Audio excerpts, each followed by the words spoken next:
When most people think of Halloween, they think of trick-or-treating, parades, bobbing for apples, and other family-friendly activities.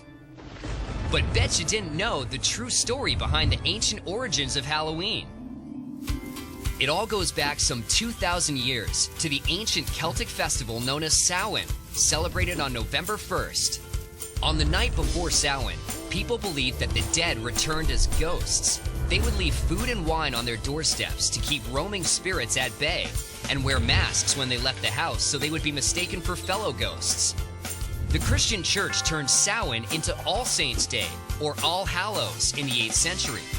The night before became All Hallows' Eve, later shortened to Halloween.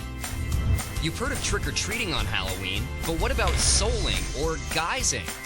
All three of these traditions originated in medieval Britain. On All Souls' Day, November 2nd, the needy would beg for pastries known as soul cakes. In return, they would pray for people's dead relatives. This was called souling.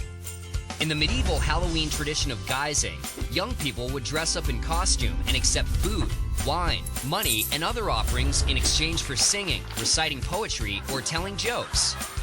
In 19th century America, Irish and Scottish immigrants revived these old traditions. The result was trick-or-treating. At first, it was much more about the tricks, in the form of pranks and hijinks, than the treats. It wasn't until the 1950s that the custom took on its current family-friendly, kid-centered form. Today, Halloween is big business, with U.S. consumers spending more than $2.5 billion on costumes annually. Add in the candy, and it's estimated that Americans spend up to $6 billion on Halloween each year, making it the second most commercial holiday after Christmas. So whether you're a fan of tricks, treats, or trivia, there's a bit of Halloween history. We bet you